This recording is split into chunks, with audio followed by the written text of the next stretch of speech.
Hi there, welcome to Sean Oscar Presents. Today on the podcast, a special guest, Avi Yemini. Quite a controversial character from Melbourne.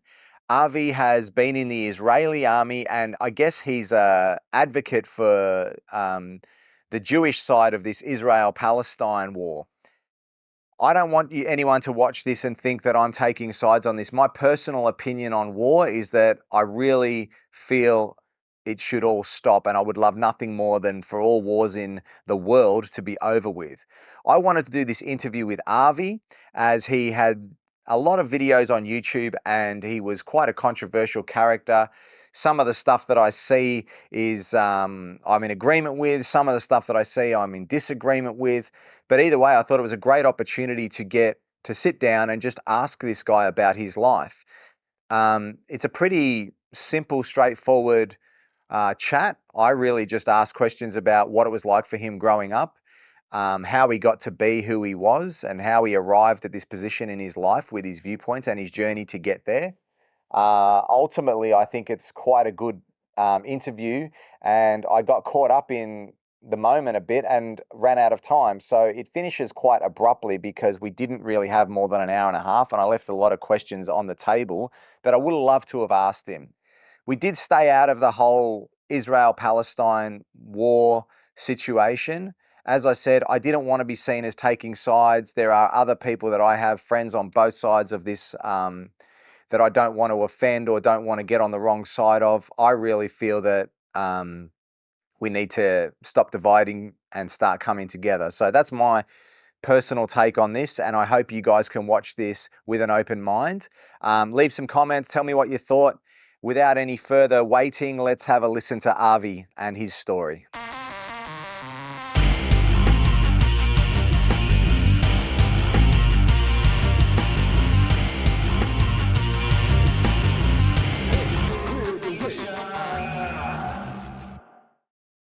All right, Avi Yemini, welcome. Thanks for having me, mate. Gotta love doing intros, don't you? Yeah, it's good fun. Look, I wanted to just be one of the people that actually gets to know Avi a little bit. You've got obviously notoriety on the internet. You've been on in tons and tons of different, whether it be Sky News, whether it be your own podcasts. But I guess what I was more intrigued as being a Melbourne boy myself, I wanted to actually have a look at your life and how you got to become who you are, because you've been on a massive journey. Obviously, one of 17 kids. I mean, it's all there. But talk us through, your childhood and what that was like growing up in St Kilda East as a Jewish, I guess, Orthodox person, and your early life. Yeah. Where in Melbourne were you from? I grew up in Tullamarine, Okay, Broadmeadows, sort of around there. western And then, suburbs. Yeah. yeah, Northwest. And then I grew up, when I got older, I moved actually to St Kilda East, funnily Oh, there enough. I you was go. right around the corner from you. Well, that's where I grew up in St Kilda East. So, Mm. we were. What years were you in St Kilda East? It's a good question. Maybe 04, 05. 04, 05. I guess. Yeah. That I was already. Down there. I was already. How old am I? Huh? I forget my age. What are we, 20? Yeah. So that I'd already kind of left the home by then, but up until that point. But even back in 2004, 2005, it was like an enclave that was fairly cut off from the world. I think the internet's kind of changed that dynamic in every community, not just the ultra orthodox Jewish community. Just because kids have such access to the outside world. When I was a kid, I grew up, like you said, I'm the 10th of 17 kids, and when I grew up, there was no such thing as interacting with the outside world outside of the community. So we went to school. The school was across the road. We went to synagogue. There was a couple of synagogues, the main one, again, across the road. So, there's a big gap in my life, and my wife likes to make fun of me often when there's references to TV shows of when we were young. I just don't get it because we never watched TV. We never engaged with the secular world. It was all about living this ultra orthodox Jewish lifestyle, which, as you can probably tell, was not really my shtick. Mm. I got out early. I got out at I had my bar mitzvah, and within weeks, um, I was already out of home.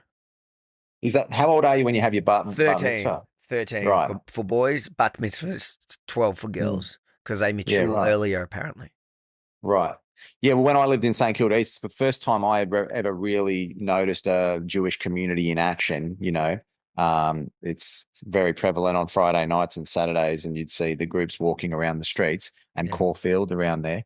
So obviously, it seems like from what I've read, you've had a bit of a turbulent upbringing, and there's a bit of turbulence in that area, obviously leaving home so young. And what I mean, was it a happy childhood? What when you say, leaving home so early and living in that environment, you said it wasn't your shtick, but when did you start rebelling? Oh, look, I started rebelling quite young. Mm. Look, I think in the context, firstly, of being one of 17 kids. So, I was number 10. I was the first born in Melbourne. So my family literally, the night they moved to Melbourne from Sydney, they lived a year in Sydney. So I had 8 siblings born in Israel. They moved to Sydney. My sister was born in Sydney, the ninth. And I was born the night my family moved to Melbourne, which sounds so crazy because, I'm a parent now and I struggle with two. Well, Yeah. I have two and then I have 2 stepkids. So we struggle with 4 in the house.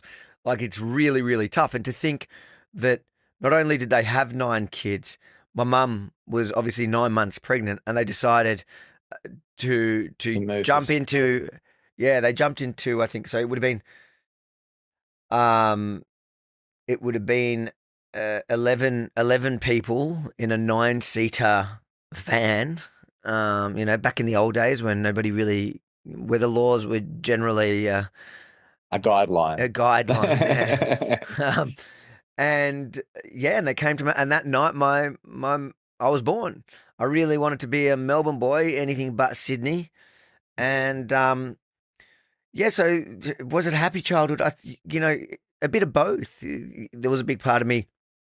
I loved. Well, you love the big family when it's fun. Like I'm somebody today who finds it very hard to be alone. I've got to be around people because Mm. I was always used to noise. The noise of babies don't actually bother me because I grew up like it just that was a sign of life in the house. Crying babies don't bother me, and you don't. I never necessarily had to rush to it even when I had my own kids because to us that was just like a normal sound of life.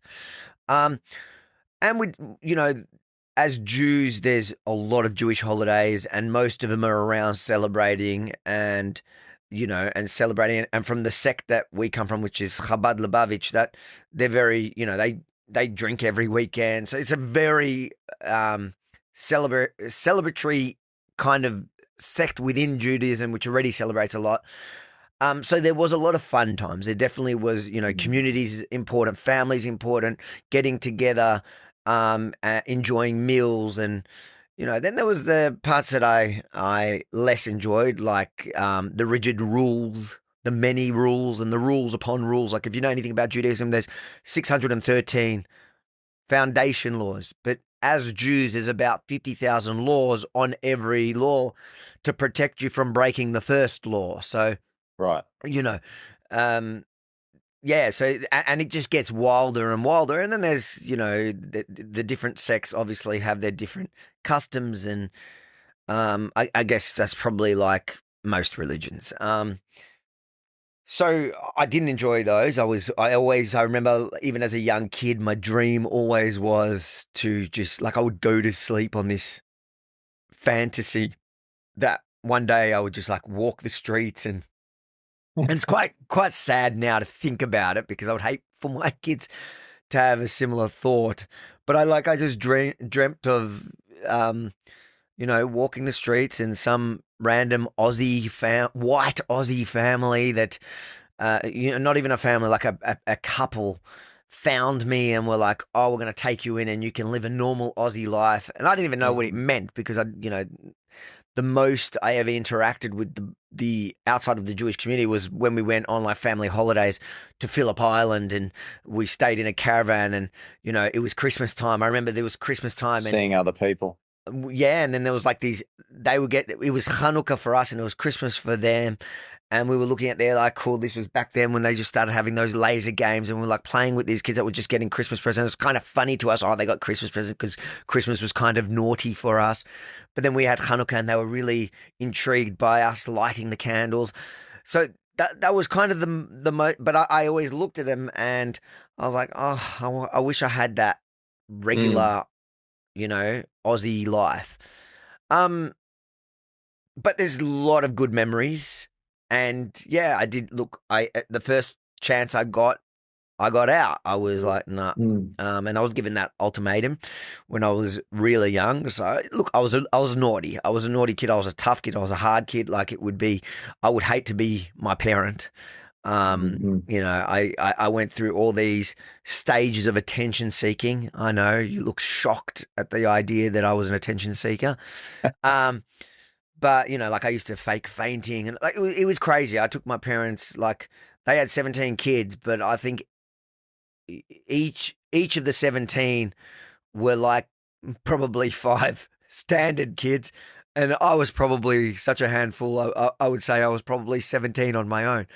Um, Yeah, yeah. and then when I got to 13, cut a long story short, I was essentially given that ultimatum, like, you want to live at our house under our roof, then you got to abide by our rules and our religion and thing. If you don't like it, Mm. you can leave.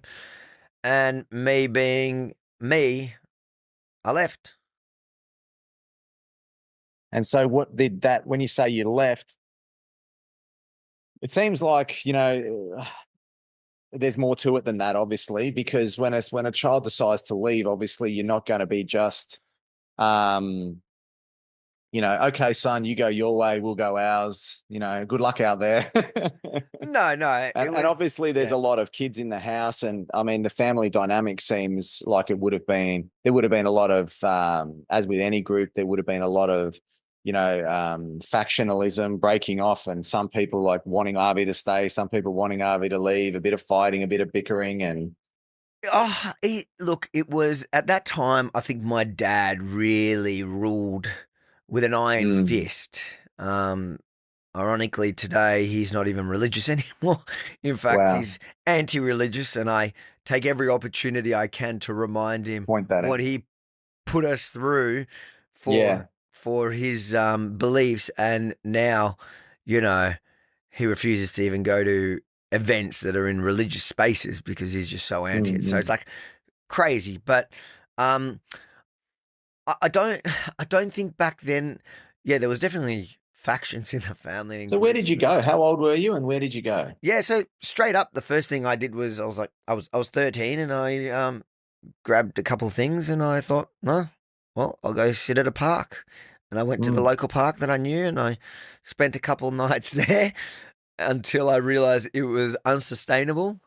And I kind of manipulated my way into some rabbi's house that I knew, and he gave me a place to stay for I'd imagine by memory a couple of months, maybe 6 months, up to 6 months, before Anglicare took me in, and I was taken into foster care essentially through Anglicare, um, Mm.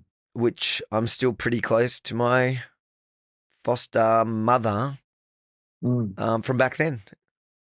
Well, from what I've read, it's like life wasn't all, I guess, sunshine and rainbows on the streets. So, how do you find yourself, I guess, staying out for that long when you've got this supportive family that would have taken you back, I imagine, and then getting involved with all the wrong characters, and I guess going down, yeah, and getting those influences in your life. So, 15, 16. I mean, from what I've read, it seems like you were, you know, pretty much, living on the streets, and I guess getting up to all sorts. Yeah, look, it was. I started off pretty innocent, but I think you face some really harsh realities quite quickly. For me, firstly, the Mm. first 2 nights they were harsh, and you Mm. learn, okay, if I'm going to do this, if I'm going to choose my freedom over uh, the comfort of my parents' home on the condition that I'm bound by their religious restrictions, then I'm going to have to figure out a way. And that's what caused me to, manipulate. I literally manipulated my way into someone's house until Mm. the system kind of caught up and I went through it. But then, one thing leads to another. That's the thing. Like when a kid is, I guess, rejected, at least in that way, as in, well, go fend for yourself. We love you. You can always come back here if you choose religion. But once you tell a kid that, especially at that age, it's never going to end up somewhere good. Mm.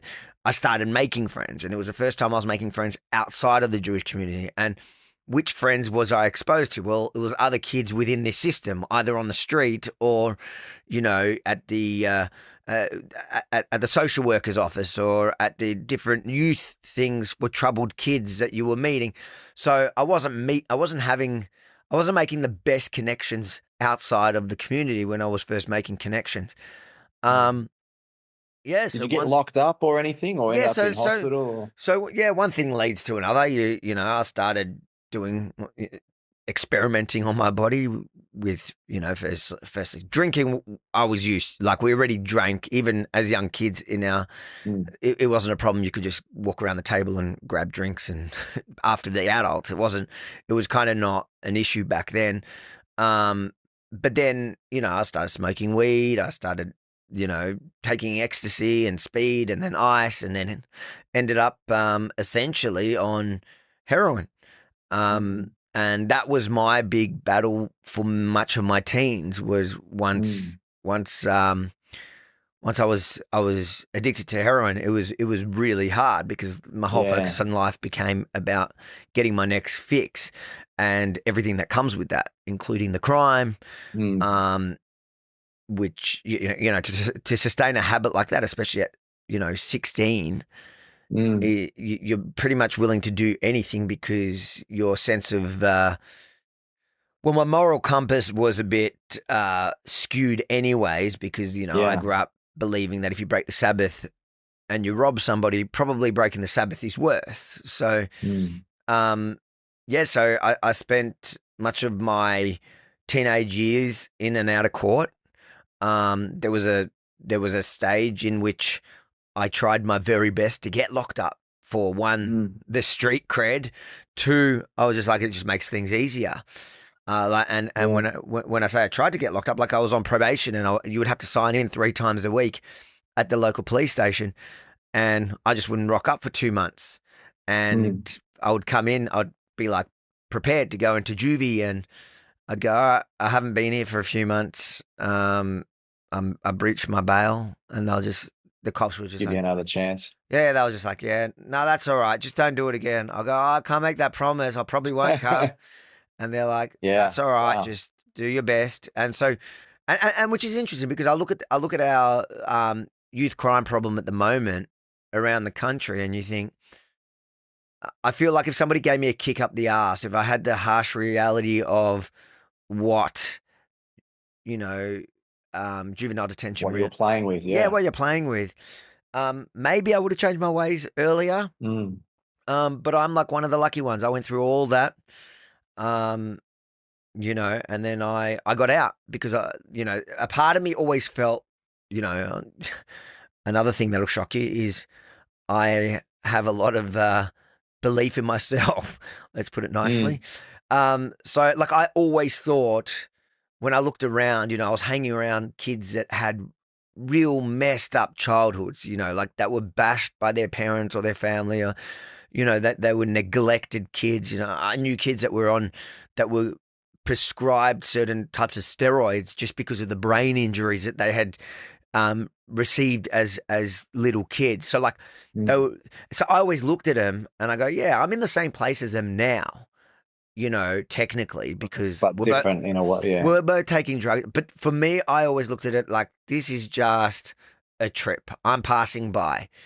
This is their Mm. life. And to most of them, it's true.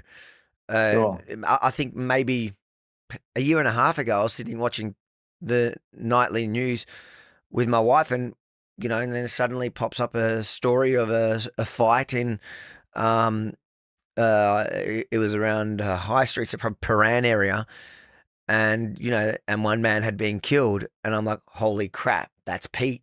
That's like, he Mm. was my good mate as a teen, like, and I Mm. was right. Like, that's it. Ended up, most of them ended up Mm. dead or in jail. That's just Yeah. where that road leads. Yeah, well, obviously, this isn't a podcast about me, but I have a lot of reality with that, having gone to the school that I went to and lived in that area. At And I've Westies, had yeah, similar experiences where I've yeah, seen, and I actually, funnily enough, kind of understand what you're saying also about that whole feeling of feeling like this is not you, like this is yeah, not where I'm meant to be and where I'll end up, but knowing that you're there right now and kind of dealing with it and doing it, so to speak. Um, but like I've had that situation as well, reading papers or getting sent a Facebook article saying, this is so and so from, from high school, or this is so and so, that we used to hang out with, and yeah, yeah. they've found themselves in a bad spot. So I guess now as a dad, I'm not sure what's your oldest. How old's your oldest kid? So my stepdaughter's 16, my daughter's 15, and then we have So, two boys that are 13. so yeah, okay, so yeah, I mean, well, 13 to 16. So looking at that, I mean, does your heart break a little bit for yourself in Oh, that regards? Like when you think about, like, I don't even know you as a kid. I can visualize that yeah, young boy and, just the idea of that really, my kids are similar ages between 10 and 16. And I just think of, you almost just want to give yourself a hug or find yourself out there yeah. and help. Look, I look at my kids and I think, like, when they piss me off and they do something wrong and I get upset, and then I always walk away going, what was I doing it there? Geez, I was injecting heroin in my arm. Like, Mhm. whatever they just did is like nothing. And then it breaks your heart, because I think, I can't believe at that age I was doing that. And I was Mm. out there like me against the world kind of thing at that age, learning things really too quickly. Mm. Um, I remember how innocent I was. I remember sitting at an arcade place that we used to hang out in Balaclava, and I remember somebody told me, like, this group of kids were going to bash me. I'm like, I just looked at it, I go, why will they bash me? I didn't do anything to them.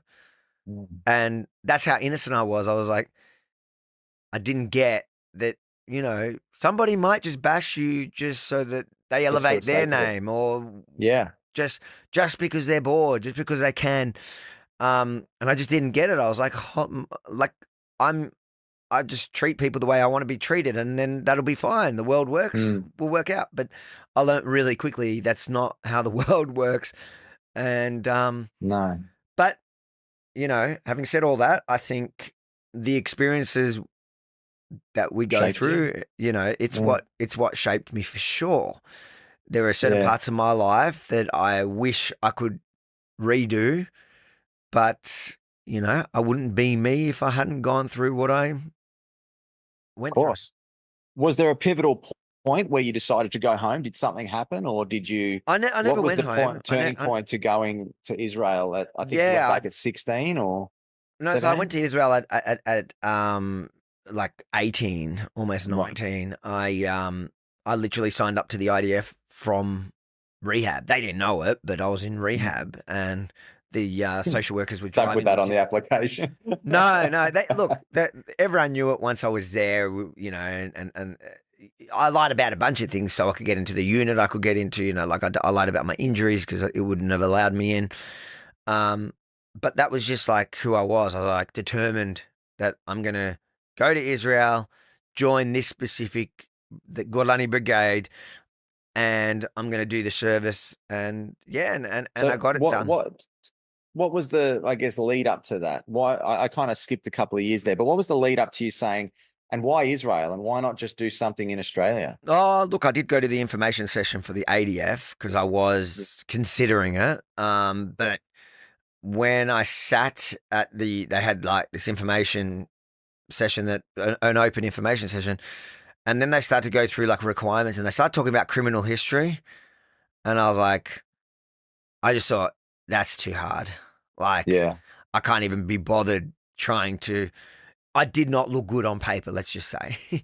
So Yeah. that was off the list. And then the other part of me was like Israel was always in my mind as the army, wanting to go there one day. I had older brothers that had done it, all my uncles, and and I guess yeah, when that time came where I knew I had to make a change, I knew this was it. Like the last time I was in rehab, the rehab that I'd signed up for, like every other time before that, it was kind of court ordered. This was the first time that I came, I had my um rock bottom. I could Mm. tell you that story. So essentially, and I talk about it in the book, but it was, I was staying at a mate's place, um, just because I couldn't be bothered getting a place. Like the government was helping, but at that age, there are so many support systems and funding that there's no reason for a kid to be on the street ever, because you get crisis homes real quickly. It's not like adults in the Yeah. system. Like children, they really push through, especially back then. I don't know now. I haven't. We're talking about 20 years Been a ago. while. Yeah, and but I was saying at my mate's place just because our sole focus had become about scoring heroin rather than uh, um, looking for a home or anything, because like we didn't care. I didn't give a shit. I'd sleep wherever. And at that point, so heroin has this like effect where it's literally like, out of all the drugs I got into, it was the only drug that I felt I was physically actually addicted to, not just a mental thing. It was a physical addiction. And the reason why is because heroin, essentially, it's like a painkiller, and your brain releases some chemical. I don't know the technical thing for it, but the chemical that essentially, you're able to move your any joint without excruciating pain, is because your body releases some sort of chemical that makes everything not hurt.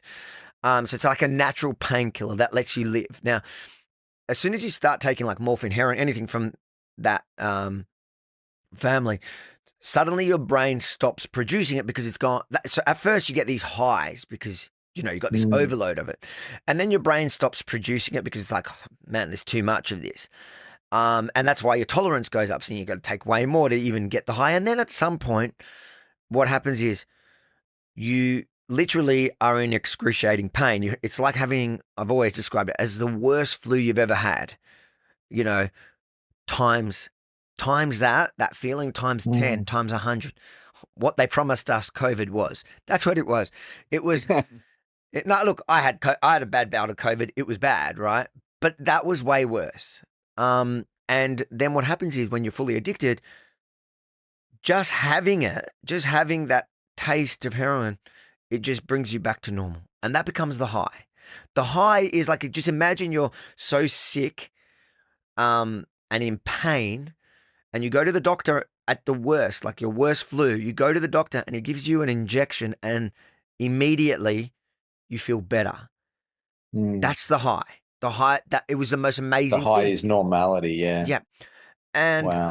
so what happened was, on this day, well, we at night we had our taste, and I began, like, because the pain is so heavy, I would I would prepare one for like the morning when I wake up, so that I could just have it, and then feel better straight away, because even the pain of mixing it and the time it takes, I was like, better to do it now when I feel good, so that in the morning I don't have that extra few minutes of pain.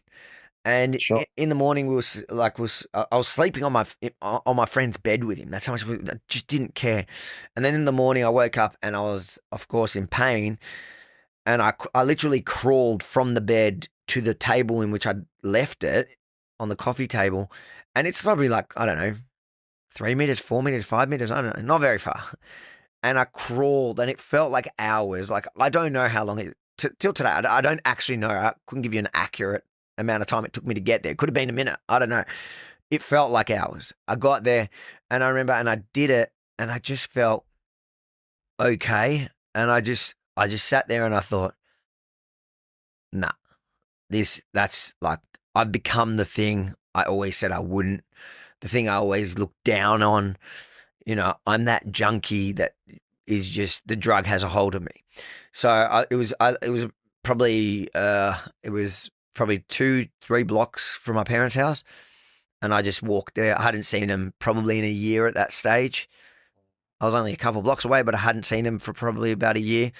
I was really skinny, just a bag of bones with big, like, I would have not been a very good sight. And I Mm. remember my mother opens the door and I just broke down. And Wow. yeah, at that point it was my dad's response was he had to ask the rabbi if I'm allowed to come in because I don't keep, and the rabbi said to ask the doctor, if it's what they call mesilas nefesh, which means life threatening, I guess. Right. Um, Basically, if it's life or death, then according to Jewish law, you have to take him in. And the doctor came and he goes to my parents, look, the amount of heroin he's using, he's either going to end up killing himself or he's going to have to Well, do overdose. something to get that money that's going to end up killing him at some point. Mm. And so, yeah, so then my parents took me in. I was there for a couple of weeks and then I put myself into proper rehab, and that's where I signed up to the army from. Did And your parents blame, or did your father, now you've said he's not religious, does that, the way he had to compromise his relationship with you, is that part of the reason why he doesn't want to be a part of it anymore? I don't think so. I don't think that has anything to do with it. Um, he he can look. It's frustrating because I keep having to tell him because now he's like, well, I was in the cult. He calls it the cult. He was in the cult, Mm. and the cult made him do all those things. I'm like, nah, I don't believe that because I know a lot of people in his so-called cult, and they're cool, and Mm. they don't do that. They didn't do that to their kids, and so I don't buy Do you that. forgive him in a way for Yeah, look, maybe, I guess, having his own fears and his own sort of lack of confront with the problem and being look. unable to face what was really facing him, perhaps? I definitely forgive him. Like it is what it is. Again, I am who I am today because of my experiences, and there were also fun times with my dad. It wasn't all Mm. um, bad, but uh, look, I forgive him, but I don't buy the story that you blame or any religion for the treatment of. Sure. Like I get it, he had 17 kids. He shouldn't. No one should be able to have 17 kids. I don't think 17 kids is anyone can take care of 17 kids. I just don't think that is physically possible. So Mm. if it's not possible, I just think it's irresponsible to do it. And I think he accepts that Mhm. today. Like I don't Sure. think. I think if my dad could go back, he would have a dog. And so what about being an Australian joining the Israeli Defense Force? Are you qualified? Are you a dual citizen automatically, or did you have I to became go a through Jew. some I process? became a Jew. Well, my mum's Israeli, so it's very easy. But you can make Aliyah if you have any Jewish lineage. You have the right of return, so you can make Aliyah, and so that means immigrate to Israel. Um, you don't even have to immigrate. You can volunteer to the IDF. But back then it was very specific units which I didn't want to join that you Mm. could volunteer to. So I decided to become to immigrate to Israel just for that purpose. I never thought I'd live in Israel. It was kind of Mm. like another stage in my life. And so this unit you mentioned, Golani, is it? Yeah. Is that sort of like, you know, like, has that got some Yeah, like notoriety? it's an elite infantry unit. Yeah. It's Mm. like And because you mentioned it by name, so I was thinking like, so is that something that you grew up with that as a bit of like, well, it was and yeah, so it's funny. It's kind of like what they so it's got the name for being some of the toughest soldiers. So like they make the joke that they send Golani in first to see where to Mm. draw out the fire, and then they send in the Air Force to, Right. which is sometimes sort of true, but uh, it's a unit that's made up mostly of or at least it was traditionally mostly Mizrahi and Yemenite Jews. So I'm like a Yemenite Jew, so non-white Jews, let's just say. Whereas your paratroopers were very much your European Jews, and they were our biggest rivalry, the paratroopers. And yeah, like, and a lot of people wanted, like, I think people are set on, if people who want to go to a specific unit, it's generally either the paratroopers or Golani. So in my case, what it was, so when I joined the army, they sent me, because I'm Australian, they send you to Mechve Alon, which is an army base for training for basic Hebrew. And it's kind of like teaching you Hebrew for the army. So you can kind of get enough. Look, I think I learnt more Russian there than I did Hebrew, but that's another issue. Sure.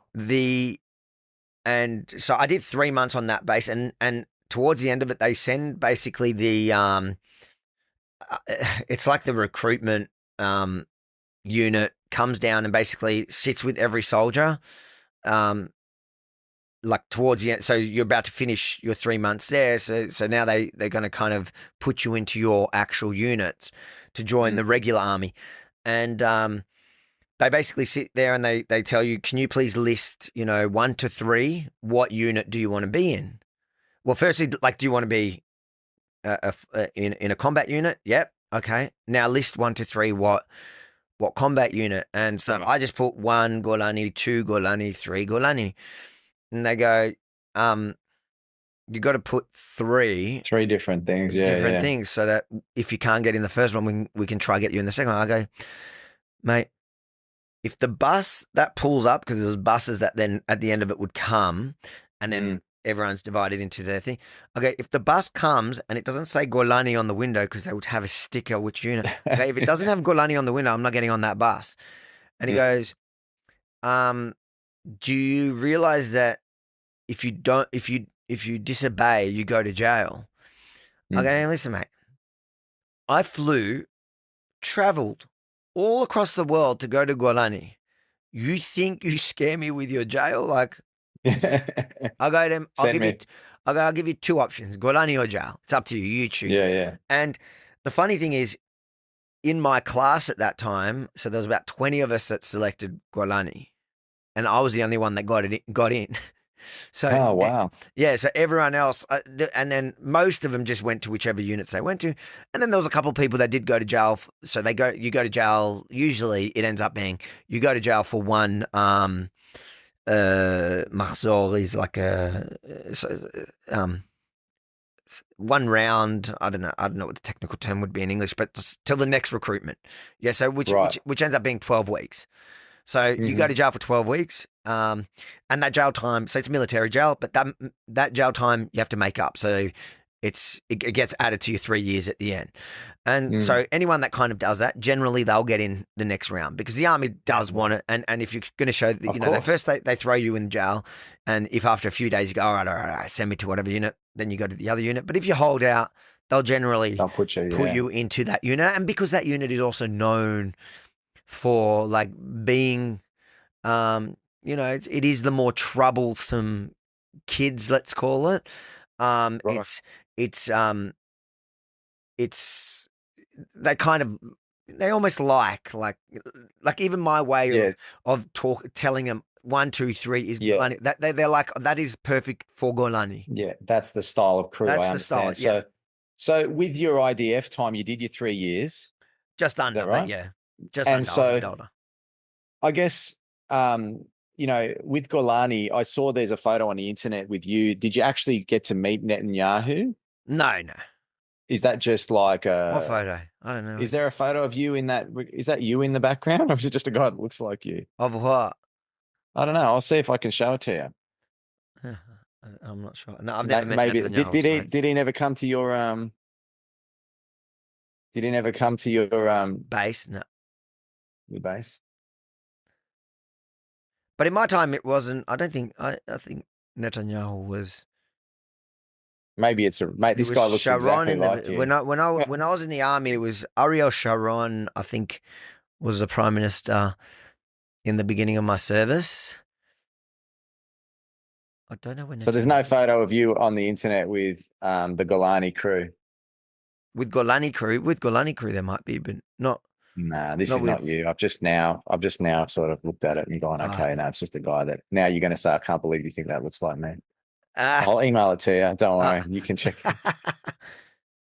All good. He better be good No, it's looking. not you. Oh, bro. I now feel like I'm just going to offend you. But anyway, you're going to look at it and go, that's not me, you dickhead. Yeah. We'll cut this bit out anyway. But so all right. So tell me what was it like in the IDF? Tell me about some pivotal moments in that. Yeah. Look, I would. I wish I could do it again when I was a bit older, because like, yeah, at 18, 19, 20 to 21, I thought I was the man and I thought I knew everything, especially after everything I'd been through. I'd experienced it all in my head.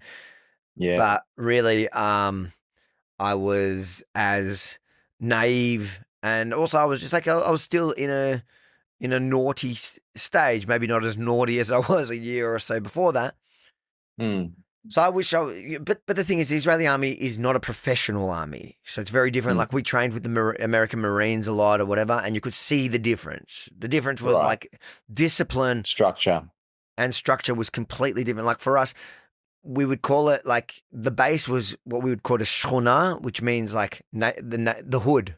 It was like the hood, and then when it kicked off, everybody knew their job and got straight into it. But between that, it wasn't like, you joked around with your officer. But when we had, in stark contrast, when we had the American Marines there, when they got an order, they were, yes, sir, yes, no, sir. It was like all like, boom, boom, boom, boom, boom.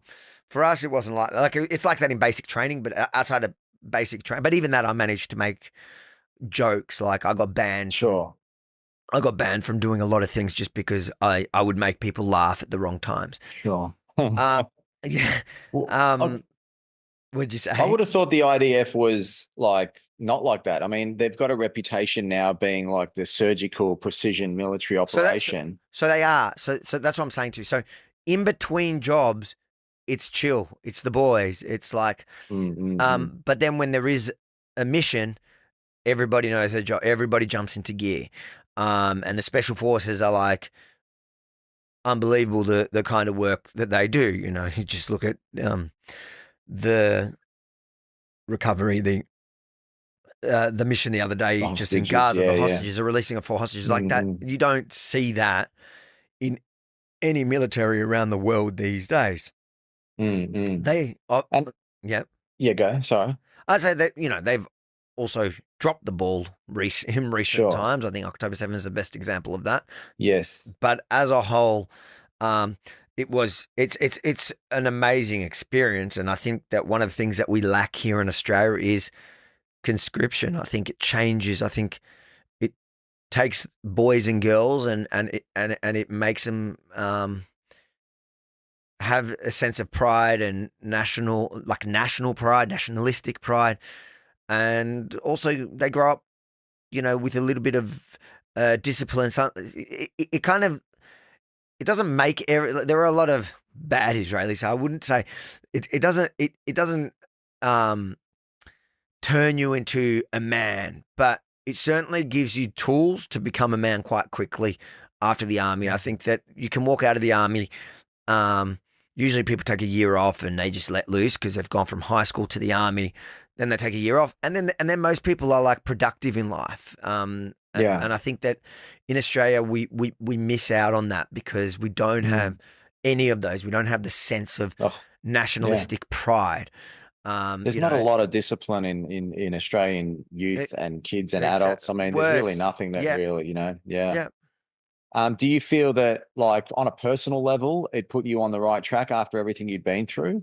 Like, was it the saving grace that sort of locked you into this new Avi? Yeah, I think it certainly had the effect of, the desired effect, as in I was, I went there because I knew that I could not be in Australia anymore. I had to break away. So I did the hard work on the ground in Australia at the time. Like I put myself into, I was at my parents' house. I put myself into the detox and then the rehab, which all of that was probably like 4 months of that. At the same time, I was signing myself up to the army and going to all those appointments. So I felt like I did the hard work here, but I knew I had to get out of Australia and Yeah. break it, and that break would give me enough time off the drugs that I would not, I wouldn't crave it or whatever. And it certainly did that. Look, I did in middle of the army come back. So the IDF gives you for what we were called lone soldiers, soldiers from overseas. So at that time, they used to give us one trip home, in your service. So they would pay for a flight back to your home country. Um, but even that, I was kind of naughty because, so they said it was right after the Second Lebanon War. That war was from Israel's perspective was a bad war for Israel, as in, we had much higher casualties than we should have. It didn't. I don't know the numbers exactly off the top of my head, but I think we lost almost a couple of hundred soldiers. Hezbollah lost a couple of thousand, but obviously in that region, every soldier that we lose, we're outnumbered.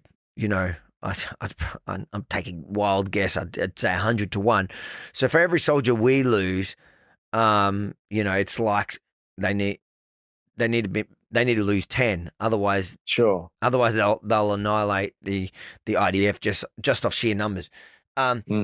So after that war, which then the army decided that everybody's going back into kind of retraining specifically for war in the north, because we were quite focused. Ironically, now we were focused on Gaza, so we were dealing with Gaza and then kind of neglected the north, whereas in the past few years they've neglected Gaza, and that's what led to October 7. But so when they announced that we're going to training, they said that my unit's going to go first. Now, I just came out of advanced training. The end of my advanced training was like kind of practical. So you literally, we went into Lebanon, but we didn't do anything. We were just there kind of guarding, and getting a feel for what it is to be deployed.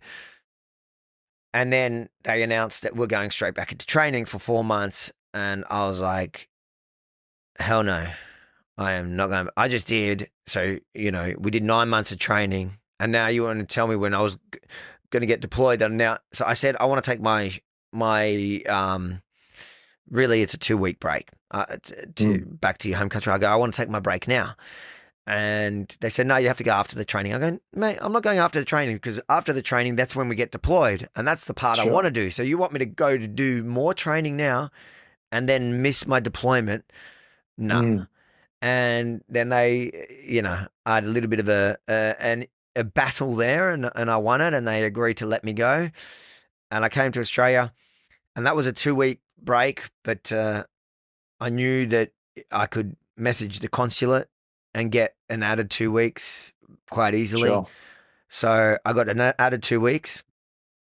And then in those 4 weeks, I basically worked with my mate to raise money, because we wanted to go to Thailand. He was going to come to Israel back with me, because my objective was to miss that whole training. I was like, miss the training, come back after the training, and then get deployed. Get deployed, yeah. And we went to Thailand. I come back like after, I think it was actually 12 weeks. So it's 3 months training, but I think it worked out close to 4 months after, like between the training to the new training. Anyways, I rock up into base, and it's literally, I rocked up on the last day of their training. And like when I walked through those gates, it was like everyone's seen a ghost. They're like, what? We thought you're gone. Yeah. And I was just like, I was laughing so hard. I'd bought back. I bought a suitcase full of cigarettes in Thailand for like nothing, yeah. And I bought it back because that's the best currency, or at least back then it was the best currency in the army. And like I got stopped at customs in Israel, but Israel's such a patriotic place that when they pulled open my bag, the guy's like, "What? You're only allowed 2 cartons." Yeah. I go to him, listen, mate, I'm here in the army. I can't afford cigarettes. So unless you Mm, want to go buy me cigarettes, I'm taking these with me. And he goes, mm. where are you serving? I said, Golani. He goes, just closed Yeah, the nice. suitcase, gave it. And so then I was walking around, like I walked into base and I'm just like piffing around cigarettes to everyone. Everyone was like, what the hell? Like this guy, because they just assumed I went home and I had enough, Never coming back. and I'm never coming back because, everyone's excited by the army in the beginning, but then after 9 months of training, Of course. you're kind of broken. And anyways, I get court-martialed and that everyone on base was taking bets as to how much jail time I'll get. And like I said, how I told you Golani's like it's a troublemaker unit. Yeah, yeah. So the line for a court-martial on a court-martial on a Monday morning is quite long. It's usually every second Monday is the court-martial. And Mm. it's a long line. But everyone on that Monday, everyone was just focused on my case, and they were just taking bets of how much jail time I'd get. Nobody for a second thought that I wasn't getting jail time. There was no one was Mm, that silly mm. to bet on that. And I go in and like the commanding officer, like he's pretty high up, head of the whole platoon. He's the one like residing over. He's a scary dude, and this is a guy like you know he was scary. I seen him do some scary shit in combat. He was Wow. not like somebody you would, yeah. And he had like this deep voice and strong presence. And then there's him. Then there's the officer that let me go at the end, who was really angry because he knew I was full of shit. Then there was the social worker, the officer social worker department. She liked me. She was cool. She just also knew I was full of shit. And then there was a couple of other like senior things in there that I didn't really have a relationship with. Anyways, he goes, I see you've been AWOL for so I think it worked out to 10 weeks because 2 weeks was allowed. I go to him, yeah, no, after I got to Australia, I got sick and the consulate gave me 2 weeks and I gave him the paperwork from the consulate. They gave me the 2 weeks authorization.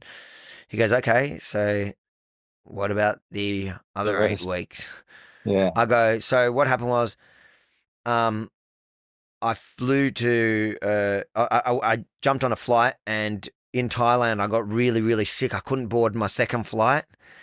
And so I stayed there, but then my ticket was not transferable, nothing. So I had to stay in Thailand and work for almost 8 weeks to raise enough money so that I could buy a new flight. And I came home as soon. And like, it was the most ludicrous story. And I, I think I was so shit scared that I must have sounded so genuine or something, or maybe it was a Yeah, yeah. language barrier that he like.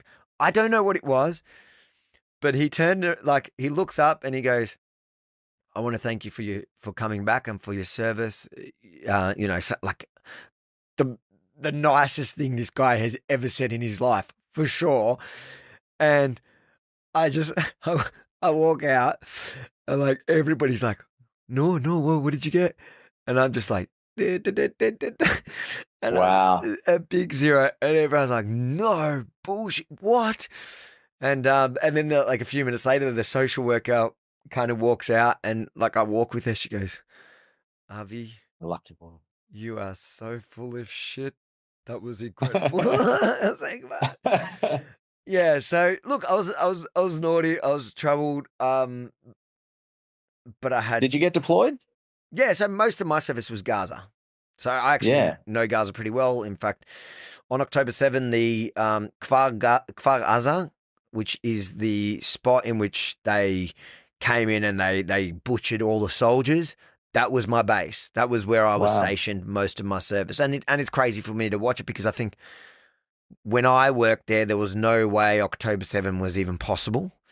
Mm. And it was so clear that over the last 10 years, or it was 20 years ago I was there, but over the last whatever amount of years, the threat of Gaza in their eyes has really dropped. Well, it must be since the last war in Gaza, which is about 10 years ago. So the last proper war. So that and I have a nephew that serves in the army, and he was telling me, that Gaza was that one deployment you didn't want because it was so boring. You know, the West Bank was where you would want to be. Whereas in my time, Gaza was where all the action was. It had just Israel had just withdrawn from Gaza and kicked all the Jews out of Gaza, and then there was the internal kind of civil war that Hamas had against Fatah. Hamas annihilated the opposition, and then they were just starting to fire the rockets and all that. And so we were going in there every night. There was like, it was a wild time to be in Gaza, and I just like, I was a marksman, so there was an exclusion zone, 200 meters from the fence, and no one would, like, if anyone got to that border fence, it was over. Like, it was just so. October 7 just showed what happens when you get complacent. Do you foster any doubts about the management of that attack on 100%. October 7? Uh-huh. Without getting, I guess, into the realms of conspiracy theory, etc. But there's been a lot of talk about the reaction times and Look, and those I sort of don't things. Like, I don't buy into some of those. I think a lot of it is really comes down to practically what was happening on the ground, as in Israel had focused, because they've had so much trouble in the last few years, on the West Bank, and they deployed most of their forces there. They focused them on the West Bank, and they relied way too heavily on the technology in Gaza. So the fence, and the fence goes underground, and the drones and all these other fancy things. But the problem was, because what happened was, when they breached the border, the forces that were there were just so quickly overwhelmed, and it was a Jewish holiday, so it was a delayed reaction, which is insane because also it was, 50 years to the day of the Yom Kippur War, and you would think that they do. I think heads need to roll, and I think that I think one of the things that I'm pretty confident of is, once this war is over, heads will roll and the investigations will be thorough. You got to remember, Israel is not Australia. Israel is a population that serves, everybody serves, and this was the worst attack in her history. Well, since the Holocaust, the worst attack on a single attack on Jews. So there's no way that this is going to kind of fade away. I think every investigation, anything that led up to it, is going to come out. But do I buy into the idea that there was some grand conspiracy as to somebody letting it happen? I haven't been presented with anything that makes enough sense. Most people that peddle that don't actually understand the ground, what's going on, or what Israel wants. Like, for the most common one I'm hearing is, they allowed that attack to happen so Israel could take Gaza. Nobody in goddamn Israel wants Gaza. Like, literally no one wants it. It's sorry. Truthfully, there is a tiny, tiny, tiny portion of the population that are radical and want Gaza too. Almost everybody in Israel is happy for them to have Gaza for peace. Right. Nobody wants to be in Gaza. So I'm just not convinced by the idea that Israel would kill 1,200 of its own people so that they could reoccupy Gaza, which I still don't believe they're going to be there that long. Like, I think there's going to be some solution in which Israel leaves Gaza, and personally, I hope it's sooner than rather than later. And I don't think I'm alone in that. I think a lot of Israelis feel that. Sure. Well, I guess, look, getting through sort of, I guess, the rest of your journey back to Australia and getting into journalism. I mean, when you came back after the IDF and starting your life here, what was that period like, and what did you do? Because I've seen some footage of you running a gym, or doing Krav Maga or something like that. Or Well, the thing is, like, during the army, so when I joined the army, I was about 50 kilos. I'd come from rehab. I was still a Wow. bag of bones. And, by the end of the army, I actually left at about 75 kilos. So I gained, what is that, a third of my weight. And that was all just muscle because I'd been, I was doing sets of 50 chin-ups and so it all started because I had shoulder reconstruction when I was younger. And that's a story in itself, but I had shoulder reconstruction and I always had to do like physio exercises. Otherwise my shoulder would sublux or eventually dislocate, and that would be worse. And so I got in this habit of doing my physio exercises, which are really like lame looking with an elastic. You're like this. I do it in the gym. I still do it. So I've been doing it for 20 years now. Yeah. And it's like this. I do it every week in the gym before I do my normal exercises because it's what actually pretty. But I got in the habit of doing it that even in basic and advanced training, when you have the one that really stands out to me is you do 1 week it's called Shetach Shavua, so a week in the field. That's your first week in the field, and you get probably 3 hours a day to sleep, like 3 hours in 24-hour period to sleep, broken up. So every time they say you can drop down and sleep, in 20 seconds, everybody's down and sleeping. Not me. I had a little elastic tied to a tree and I was doing my exercises. It was the only time that I got to do it, right? But it created this like really solid habit that once we got out of the training and we were deployed, so you have a lot more free time. You do 4-hour guard duties and whatever. Like when you're a junior, you're doing a bit of kitchen duty, but there's a lot more time. Like you can actually get a proper workout in. So I started adding push-ups and sit-ups and chin-ups and then people started joining me like that were inspired. Friends were inspired. So, yeah. And so the idea then I got, towards the end of the army was personal training. It was actually my ex-wife. It was her idea. She's like, oh, you should do a personal training course. She signed me up to the course for like right after I arrived. I did the course. We opened our first little personal training studio and we called it IDF training, individual diet and fitness training with Israeli. It was like a play on words. And people started calling us about Krav Maga, the Israeli army self-defense. And I was like, why am I breaking my balls to just find clients to personal train? I should morph into the Krav Maga and find. So I bought. For those who listening who don't know, do you want to explain what Krav Maga is? Krav Maga is like the official self-defense system of the Israeli Defense Force. Like it's a self-defense.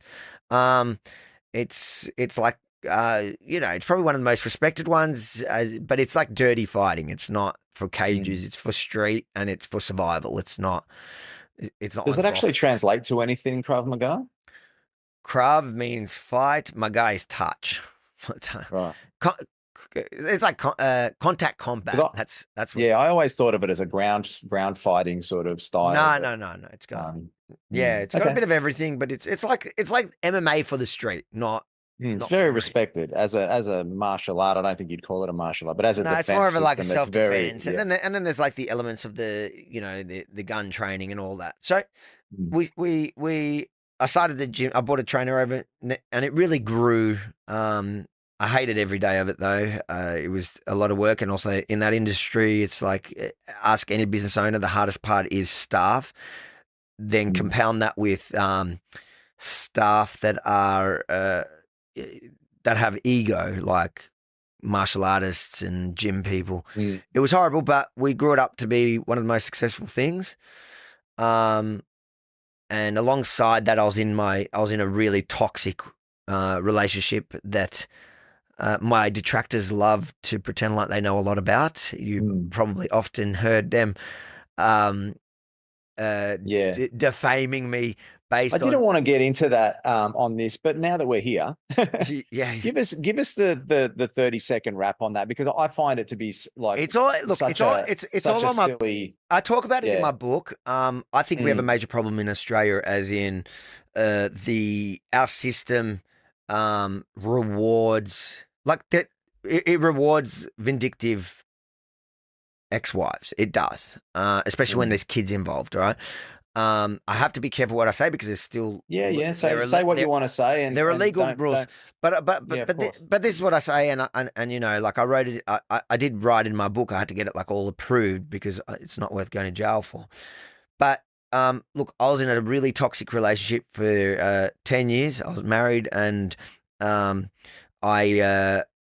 and I think I was at fault too. She was older than me, and she had 2 kids before me. I raised her kids, but then when the relationship broke down, it was fairly it was okay at the breakup. But then a year and a half later, I met a new woman who's now my current wife, and that's when everything went to shit. And the system, I was shocked by the system, and um, essentially, in short, I was left with 2 options because basically there's a formula that women use and it's just known, and they can do so the order in which they execute the formula sometimes changes, but anyone that's been through this, it's all the same steps, just which step comes first sometimes changes.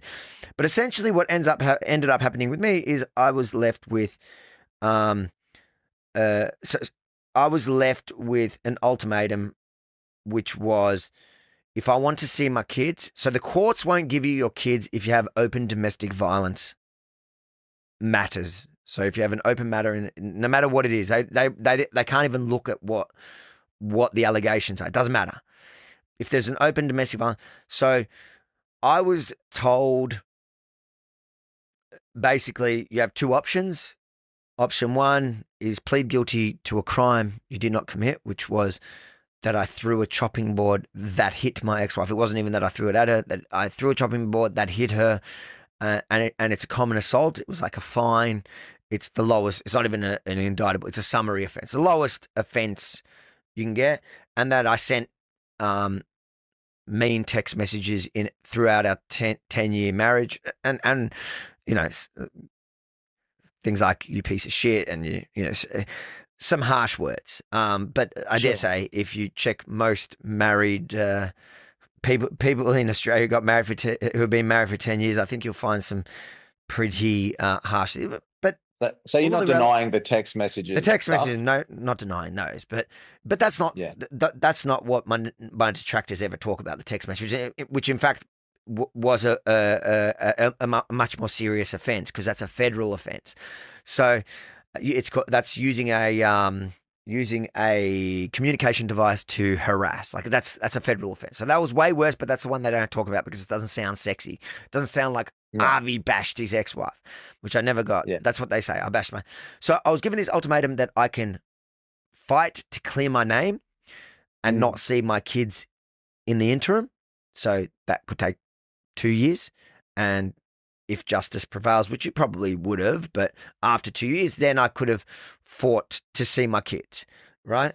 Or I could plead guilty to a summary offense I didn't commit, swallow my pride, let the media call me all sorts of names, give my detractors everything that they love and they want. And you see that like they come these days prepared. They literally come to protests prepared with chopping boards. And for years I couldn't talk about it. And now I can. That's when I released my book. Is when I could start talking. But they come prepared. That's how excited they are by this idea. Like they pretend like they care about my ex-wife. They don't care about my ex-wife. They don't care about They don't care about anything but destroy me. I've been happily married now for a few years, and I learned from my first relationship. Did you meet your ex in Australia? Yeah, so she was Australian. She's not Jewish? No, she wasn't Jewish, but she did convert. My current wife's not Jewish either, but she's not converting. She learnt from my ex. But so I was essentially given the ultimatum: plead guilty to this summary offence, see your kids now, or swallow, or fight for 2 years just to clear your name. And if I had to go back in time, like I would do it again. I would. Yeah. If I got, it depends how far back in time. Like if I can go really back in time, I probably wouldn't have got married. But if I could go back in time, back to that point where I have to decide over my pride or my kids, I would pick my kids again, and Does it get under your skin when the people that, I know you're a thick-skinned guy, you're confident and, you come off as like bulletproof, but does it really irritate you, I guess, when people I guess when you're talking to people, you're on the streets, and they always go for this move, which is kind of what I see them say to you in all your videos. Yeah.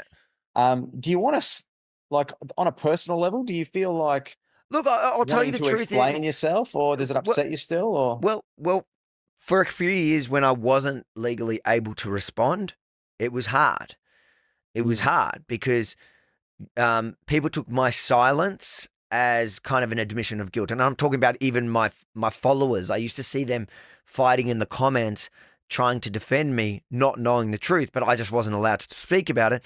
And, um, that hurt because no one knew the actual truth. why couldn't Now, you speak about it? Was there a legal. time?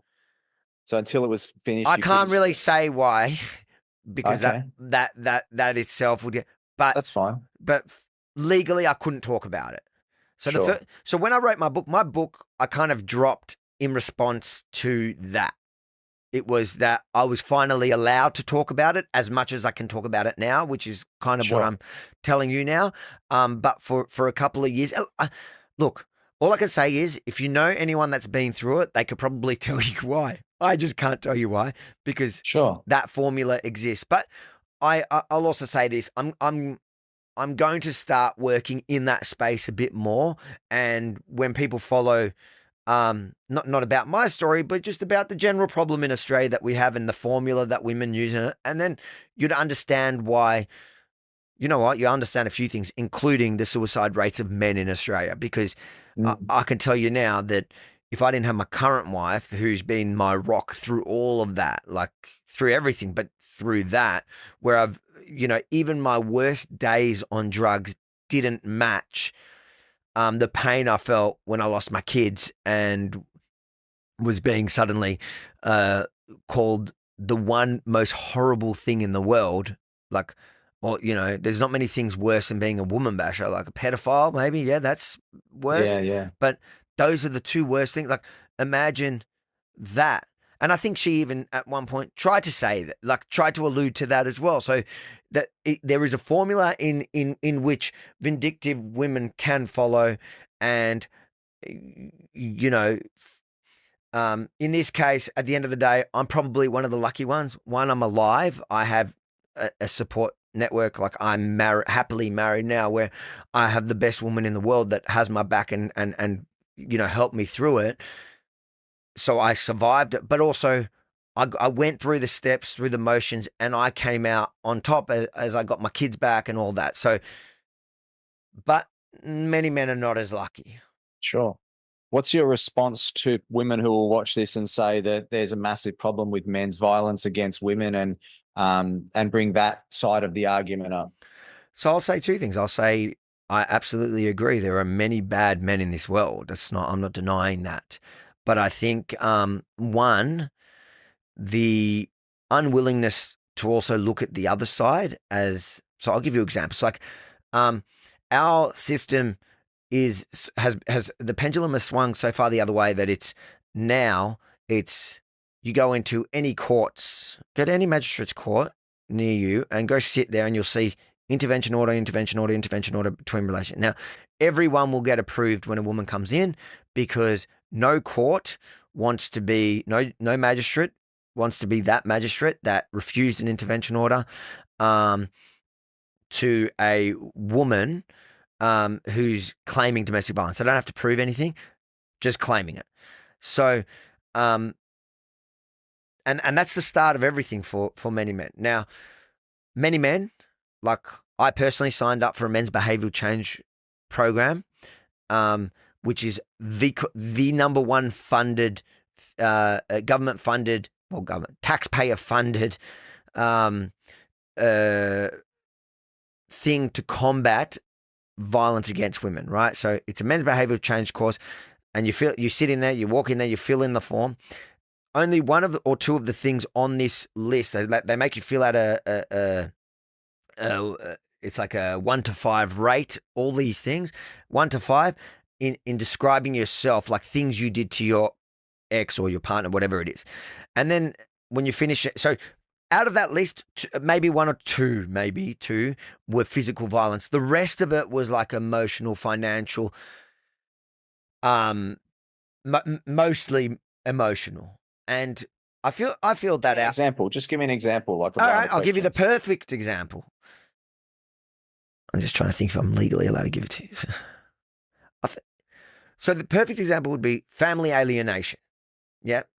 Now, I never stopped my ex-wife's family. In fact, I was close to them. I never had a problem with the kids seeing her family. But at the time that I'm sitting in this thing to fill in the form, my kids were not allowed to see their family, see my family. They were legally so caught up because my ex didn't want them to. So here you are. I'm sitting here filling in your form, being honest. But what I said to the whatever they call them. I don't think it's a social worker, the counselor. I don't. The administrator of that. It's like a counselor, yeah. Right. So trying to fix men, and I said to him, if you gave this same form to my ex, and she filled it out as honestly as I just filled it out, and if you look at a relationship dynamic and you go, one is an abuser, one is the abused, she's going to be the abuser if she fills it out as honestly as I did, because again, like most. So when you say, is one of the questions like, do you stop your children seeing their family 1 to 5? Do you stop your person having access to all those kinds of things? Do you swear? And you're there as the abuser, and you're saying that your rankings on that would my be rankings would have been less than hers, but guess what? Here's a clincher. There is no equivalent for women. There's no women's behavioral change program. There is no such thing. So you go into this program, which tells you that men are the evil, violent things, and the thing is, in that course, real violent men, real abusive men, 99% of them won't go and do that course. They will refuse to do it. It's the men that are going through the steps in the system just because they're being railroaded, and they're the ones that just do it so that they can get the piece of paper at the end and they can get their kids back or whatever it is. Yeah. Sure. So I would say, yeah, there is a problem with violent men. And you know how I know that there's a problem with violent men? Because they're also violent to men. Like violent men are violent, and there's a problem, and we need to stamp it out, and we need to stand with real victims. The worst thing for real victims of domestic violence are the majority of women that you see in the courts who are abusing the system for that formula for their personal gain, their personal vindictive to get back at their ex-partners. That is the thing that makes that stops real women from being able to get the help that they need. In fact, before it happened to me, I used to believe all women. In fact, sure, like any woman would tell me a story, I would just I would straight up. Now, after it happened to me, I'm like, if somebody tells me a story, I'm like, I'm not gonna take your word on it anymore, which is sad. Judgment. Because who do you think is paying the price for that is the real victims of domestic violence. Like before, I believed women because why would you lie about something like that? But now I realize it's unfortunate that a lot of women, out of vindictiveness, for all those different reasons, to withhold the children. Again, that goes back to vindictiveness. Will lie. So it doesn't take away. There's also a situation that occurs in evictions as well, when people get evicted from property. When you go to VCAT or QCAT, you can claim domestic violence, and you're automatically given a 90-day extension. There's no evidence required. There's so many things like that, and so I say to people that make those arguments, I go, two things can be true at once, and we can fight to protect women, real victims of domestic violence, but we can also talk about what is happening unfairly to most decent men.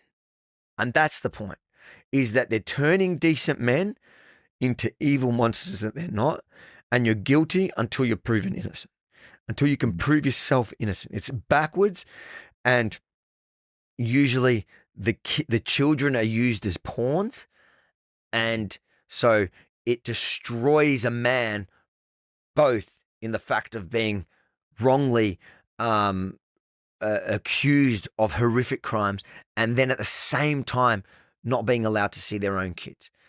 Yeah, And yeah. that is what happened. That's exactly what happened to me.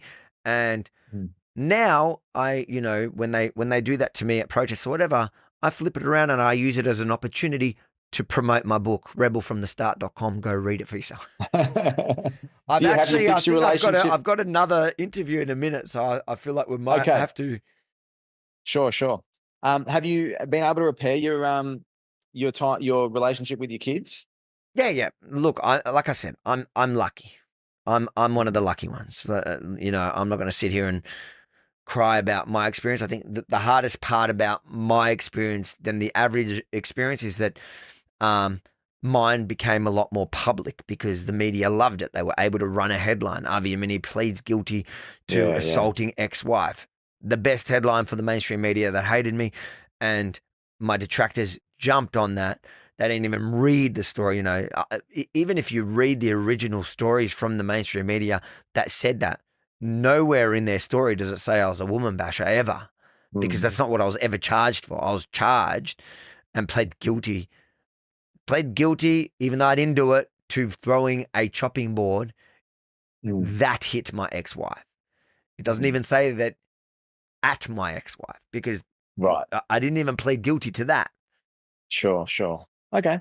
So with, I guess, the state of the world at the moment and what you're doing with reporting and Rebel News and all that, I guess what I wanted to I guess we've got about 5-10 minutes. Yeah, I was just gonna check it. I'll check because I can't. I'm pretty sure I remembered what time it was, but I also stuffed up I our don't even know one. what time it is now.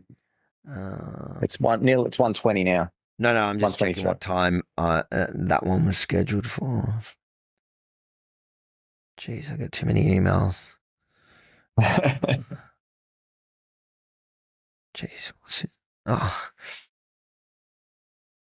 God.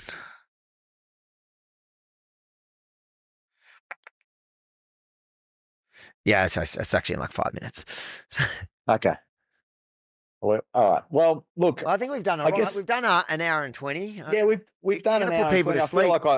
I feel like I wanted to just get a bit more into this this next section, which I probably feel like I misallocated my time a bit, but that's all right. Um, so and have you got a recording of this? You've got a recording of you happening? Yeah, Yeah, and the audio. Both of those or just the audio? no, go back. Video and Yeah, audio. yeah. Yeah, good. Just in case mine didn't. No, So I I'll guess give you mine will be a lot clearer than yours. great. What do you think? I guess you've been to like Davos, you've been to, you've seen what's happening in the world. You've got the BLM, you've got the COVID, we've got all sorts of issues that you're tackling all the time. How do you, I guess, put this? Is it just a left wing ideology? Is it billionaires? Is it what are we actually facing as the main threats right now in your, like, if you were to put a summary on what we're facing? Look, that's a big one. No wonder why we needed more time for it. I think that there are, several levels to it. I don't subscribe to the idea that there's one thing at the top that's controlling it all and everybody's falling into line. There are a lot of opportunists along the way. I think if you look at COVID, for example, I don't think it was just a top down um, order from Davos that led to here. I think, yeah, they set agendas in Davos, and then everyone along the way thought about how it could suit them. How, Dan Andrews, for example, in Victoria goes, oh, beautiful. I've always wanted to be a dictator. This is the perfect cover. I can take power. I can rush things through parliament. I can do all these things under the guise of an emergency. And that's what I believe happened. And the same comes, with big business. I think different billionaires also capitalized in different ways on every emergency, everything. That's why I say when we look at who's amplifying? Pulling the strings. Yeah. Well, who's amplifying the message? So we talk about Davos sets the agenda, fine. And then who amplifies some of the messaging that comes out of there? Now let's talk about climate change. Who's amplifying it and why? What are they getting out of it? And I do think that there's an agenda set, but then it's the people that go, I can make this emergency work for me. This is, this is a gold mine. Then there's also just nutcases that are fooled, that have been programmed by the propaganda for so many years. There are also activists that are idiots. And we can see that a lot now during this current conflict between Israel and Hamas. You see a lot of useful idiots. Don't look any further than the queers for Palestine. Queers for Palestine, yeah. With that journalism that you're doing at the moment with the protests, obviously that's been there's been quite a lot of combat and conflict when you go into those rallies.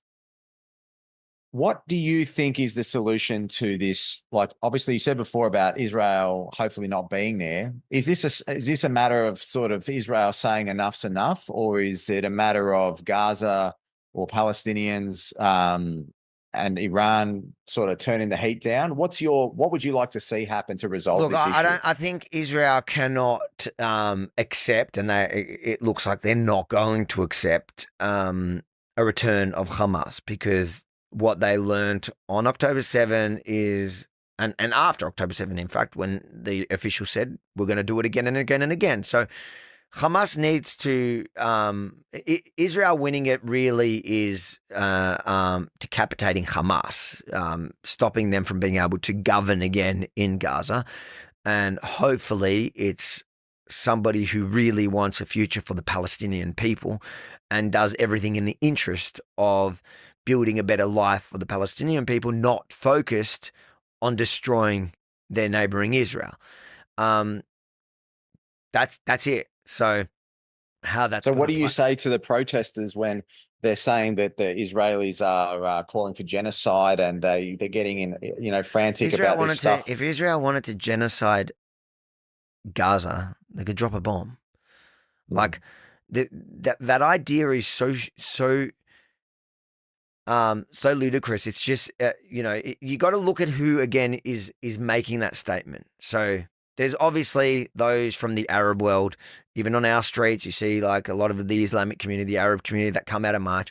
Really, when you talk to them, you realize they don't care about that. They don't really care what Israel's chanting. They just want a genocide. They want to get rid of Israel off the map. They've wanted that since 48. So that's them. Then you have like the far left. Their whole worldview is oppress and oppressor. Every situation has to have an oppressor and oppressor. In this case, it must be Israel because Israel's the West. They're the oppressor. The poor Palestinians are the oppressed. They don't realize that if they go to Gaza or they go to West Bank, or they ignore the fact that if they go to either of those places, they'll get thrown off a building. But if they go to Israel, they can actually go to Israel and spout their ridiculous claims, and they're still protected by the Western democratic system that's there. Then you also have you have just the average person that watches too much TikTok today, and they're getting their information from the masses, and they're just falling for the narrative, and they too have become useful idiots. Like there's nothing you could do. I don't think Israel can or should pay attention to that. Sure. All right. Well, what have you got on coming forward? What's up next for Avi? Just more of the media world stuff? I've got a few trips organised. Watch this space. We've got a documentary in New Zealand starting next week, and then I'm off to Israel. Wow. And later in the year, America. So there's a lot of fun to come. All right, cool. All right, well, we'll let you go. You're on the clock. Thanks for spending time with me, mate. Thanks so much. Good luck with it, eh? Yeah, I'll email you the Dropbox link and we'll speak soon, okay? I'll send you these files. Thanks, mate. Thanks, buddy. See ya.